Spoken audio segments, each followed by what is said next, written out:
2 రోజుల క్రితం తిరుమల తిరుపతి దేవస్థానానికి సంబంధించినటువంటి స్థలంలో అలిపిరి సమీపాన వెంకటేశ్వర స్వామి పాదాల చెంతన కేవలం 300-400 మీటర్ల దూరంలోనే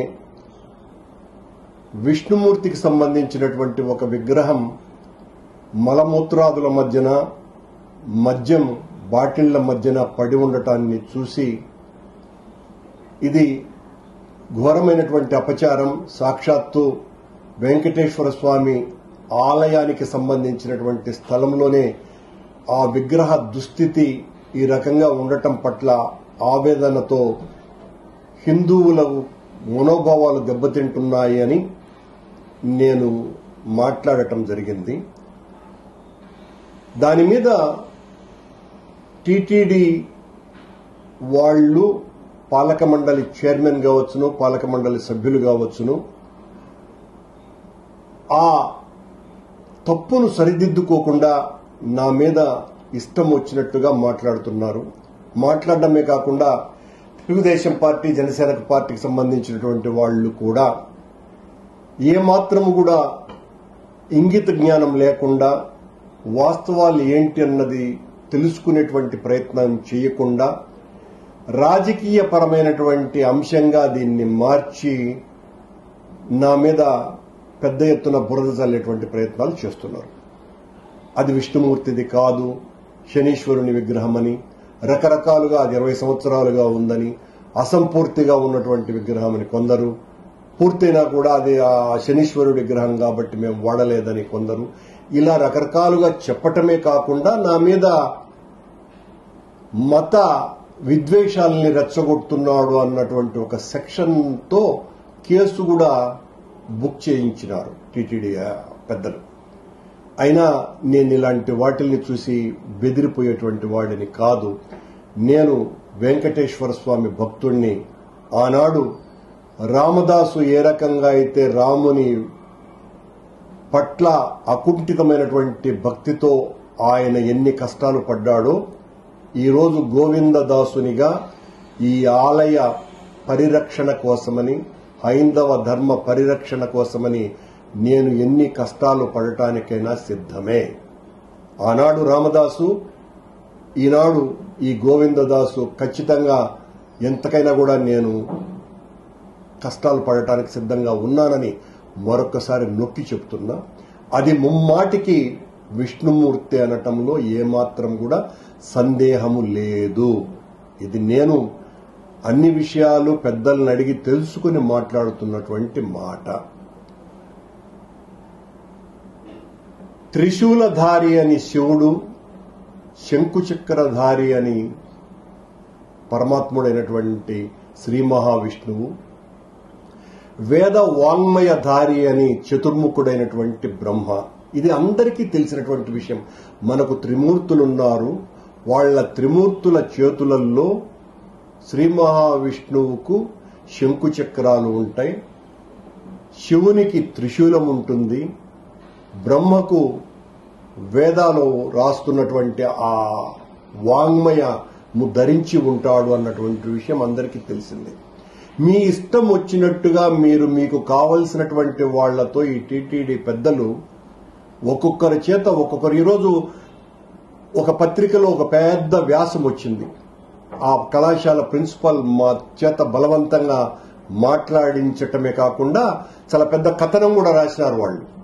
ఆ కథనంలో కన్నన్ ఆచార్య అనేటువంటి వ్యక్తికి ఎవరో కర్ణాటక భక్తుడు 2 లక్షలు అడ్వాన్స్ ఇచ్చినట్టుగా శనీశ్వరుడి విగ్రహాన్ని తయారు చేసడానికి ఈ అడ్వాన్స్ ఇచ్చి, ఆ తర్వాత అతను చనిపోయినాడు, అందువలన ఆ విగ్రహం అక్కడే పడునింది. అది కూడా రాయల చెరువు దగ్గర ఆ విగ్రహాన్ని తయారు చేశారట. ఆ తర్వాత టీటీడీకి సంబంధించిన వాళ్ళెవరో కాంట్రాక్టర్లు రాయల చెరువు దగ్గర పడున్నటువంటి ఆ విగ్రహాన్ని టీటీడీ స్థలంలోకి తెచ్చినారట. ఎంత అసంబద్ధమైనటువంటి కథనమో చూడండి. ఎక్కడైనా అక్కడ కొట్టినటువంటి స్థలంలో పడేసి ఉంటారు. దాన్ని టీటీడీ స్థలములోకి రావాల్సినటువంటి ఇంట్రెస్ట్ ఎలా వచ్చింది? 20 ఏళ్ల కథనాన్ని ఈ రోజున స్టోరీ ఎంత చక్కగా అల్లినారో, హరిహర వీరమల్లు ఎట్లా ఫెయిల్యూర్ స్టోరీగా మలిచినారో అట్లాగే ఈ పత్రికలో కూడా కథనం 20 ఏళ్ల క్రితమే అది కన్ననాచారికి ఎవరో అడ్వాన్స్ ఇచ్చినారు. కర్ణాటక భక్తుడు ఒకతను శనీశ్వరుడి విగ్రహం చెక్కమని చెప్పి, ఆ తర్వాత అతను చనిపోయినాడు. ఆ తర్వాత కన్ననాచారి కూడా చచ్చిపోయినాడు. ఆ తర్వాత అక్కడే ఉన్నటువంటి రాయల చెరువు దగ్గర ఉన్నటువంటి విగ్రహాన్ని టీటీడీ స్థలంలో తెచ్చి పడేసినారు.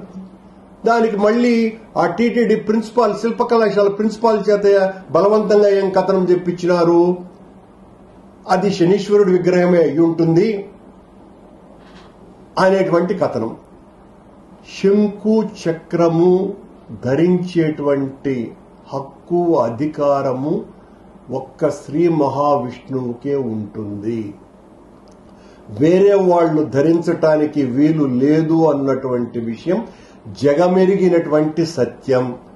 దాన్ని శంకు చక్రం ధరించిన తరువాత ఎవరైనా విగ్రహానికి ఆర్డర్ ఇచ్చి ఉంటే ఆ శ్రీ మహావిష్ణువుకు మరో రూపంలో కూడా చెక్కండి అని చెప్పి ఉండవచ్చునేమో గాని శంకు చక్రం ధరించిన తర్వాత అది విష్ణు విగ్రహం కాదు అని చెప్పటానికి ప్రపంచంలో ఏ హిందువుకు కూడా హక్కు లేనే లేదు. ముమ్మాటికి కూడా అది విష్ణువు విగ్రహమే అనటానికి ఇంతకంటే రుజువు మరొకటి లేదు. ఆ ప్రిన్సిపాల్ చేత ఇంకొక మాట మాట్లాడిచ్చినారు. ఏమని, అది మాకు 2-3 ఏళ్ల క్రితమే తెలుసును, కానీ అది అసంపూర్తిగా ఉన్నది అని, అది అక్కడ దగ్గరికి వెళ్లిన తర్వాత శనీశ్వరుడి విగ్రహంగా ఉందని మేము పట్టించుకోలేదునని. అంటే ఒకవేళ శనీశ్వరుడి విగ్రహం అయితే దేవుడు కాదా, మన దెయ్యమా? మనది ధార్మిక సంస్థ లేకపోతే ఏదైనా టూరిస్టు సంస్థనా? ఓ ధార్మిక సంస్థలో భగవంతుని అంశతో ఉన్నటువంటి విగ్రహాన్ని మలమూత్రాదుల మధ్య పడేస్తే దాన్ని తీసుకురావాల్సినటువంటి బాధ్యత టీటీడీ పెద్దలది కాదా? కరుణాకర్ రెడ్డి టైం అయినా కూడా పూర్వంలో కూడా ఉంది అని మాట్లాడితే ఉపయోగంలా? ఉంది అని మీరు అన్నప్పుడు ఆనాడు ఎందుకు మీరు చెప్పలేకపోయినారు ఆ రకంగా అక్కడ పడి ఉందని అనేటువంటి విషయాన్ని? అలా కప్పిపుచ్చుకోవడానికి అనేక రకాలైనటువంటి మాటలు మాట్లాడుతున్నారు టీటీడీ పెద్దలు. అలాగే ఈ శిల్ప కళాశాల ప్రిన్సిపాల్ దగ్గర ఆ స్వామికి మీసాలు ఉన్నాయి అని అన్నారు.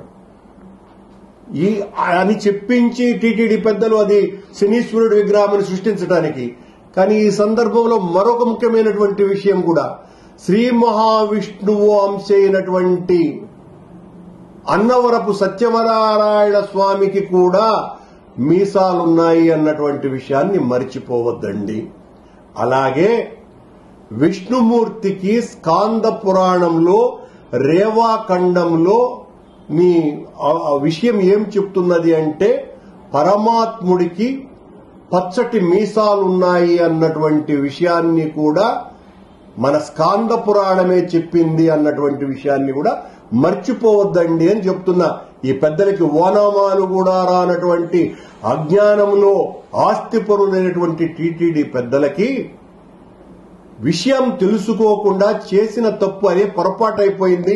శంకు చక్రాలు అనేటువంటివి ధరించిన తరువాత అది శ్రీ మహావిష్ణువు విగ్రహమే, మనం తప్పు చేసినాము, ఈ రకంగా చేయటం తప్పు అని దాన్ని పక్కకు తీసుకుని వెళ్లి ఆ శిల్ప కళాశాలలో పెట్టాల్సింది పోయి నా మీద దాడి చేయడానికి ప్రయత్నం చేస్తున్నారే తప్ప, ఇక మీ ఇష్టం వచ్చినట్టుగా విగ్రహాలకి మన ఇష్టం వచ్చినట్టుగా మాట్లాడడానికి లేదు. శంకు చక్రాలు ధరించిన తర్వాత శ్రీ మహావిష్ణువు అవుతాడు. త్రిశూలం ధరించినప్పుడు ఖచ్చితంగా ఆయన శివుడే అవుతాడు, మూడో కన్నుతో ఉంటే.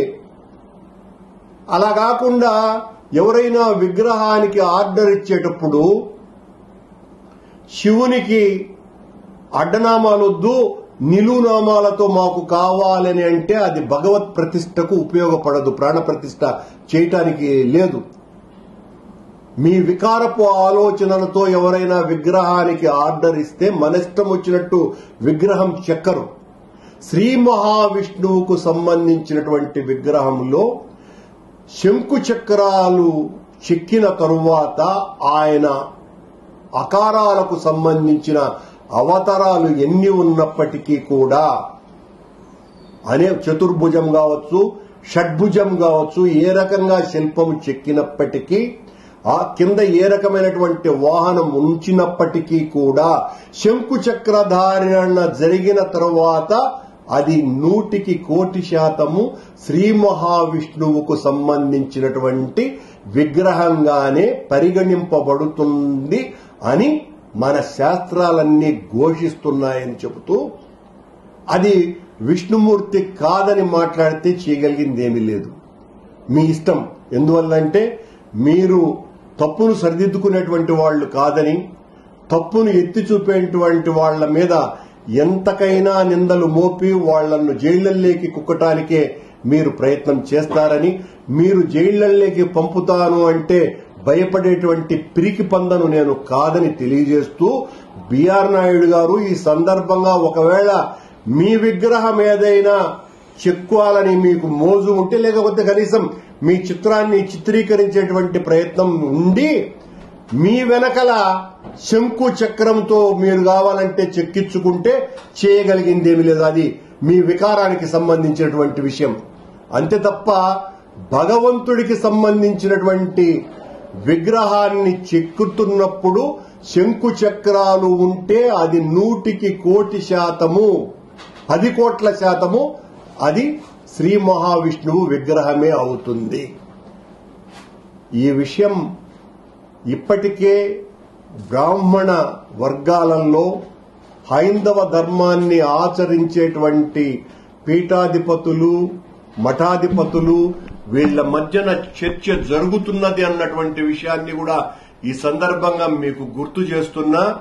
మీరు అనవసరంగా నా మీద దాడి చేయటం, నా మీద ఏమైనా దాడి చేయండి, నన్ను జైలుకు పంపండి, కొట్టండి, ఏమైనా చేయండి, ఊరి నుంచి బహిష్కరిస్తామని కూడా రకరకాలుగా మాట్లాడుతున్నారు. అది కూడా చేయండి, ఏం పర్లా. కానీ ధర్మానికి అన్యాయం చేయకండి. మీరు చేసినటువంటి తప్పును సరిదిద్దుకోకుండా నా మీద నిందలు మోపితే అది భగవద్దోషమవుతుంది తప్ప మరొకటి కాదు. ఈ విషయాన్ని తెలుసుకోకుండా మీ అజ్ఞానంతో మీరు ఇష్టం వచ్చినట్టుగా ప్రవర్తిస్తే మీరు భగవంతుని దృష్టిలో దోషులవుతారు.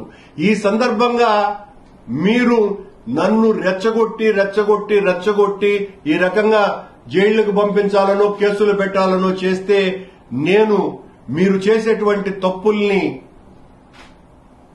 అడ్డుకోకుండా ఉండబోయే ప్రసక్తి లేదు. ఆంజనేయుడి స్వామి తోకకి నిప్పు అంటిస్తే ఆ స్వామి తోక అంటించినటువంటి లంకనంతా కూడా కాల్చినాడు అన్న సంగతిని గుర్తెరగండి. ఈరోజు నా తోకకు మీరు నిప్పు అంటిస్తే మీరు చేస్తున్నటువంటి అరాచకాల మీద మరింతగా పెద్ద ఎత్తున నేను నిర్విరామంగా పోరాడుతూనే ఉంటాను. మీరెన్ని కేసులు పెట్టుకున్నా భయపడేటువంటి ప్రసక్తి లేనే లేదని మీలాగేనే మీరు అంటున్నారు. ఒకసారి మీకు 2 సంవత్సరాల పదవి వస్తేనే వేల సంవత్సరాల పుణ్యఫలితంగా మాకు ఈ పదవి వచ్చింది, వెంకటేశ్వర స్వామి అనుగ్రహం ఇచ్చినాడు అని. మీకు అంత అనుగ్రహం ఇస్తే నాకు 3 సార్లు టీటీడీ బోర్డు సభ్యునిగా, 2 సార్లు టీటీడీ పాలక మండలి అధ్యక్షుడిగానే నాకు పదవి ఇచ్చినటువంటి వెంకటేశ్వర స్వామి అనుగ్రహం ఇంకెంత ఉందో గ్రహించమని మిమ్మల్ని కోరుకుంటూ, నాకు అన్నిసార్లు ఆ పదవి ఇచ్చినందుకే మీ అరాచకాల మీద, మీ దైవ ద్రోహం మీద తిరగబడమని ఆ స్వామి ఇచ్చినటువంటి ఆదేశంతోనే నేను పోరాడుతూనే ఉంటాను అని తెలియజేస్తున్నా.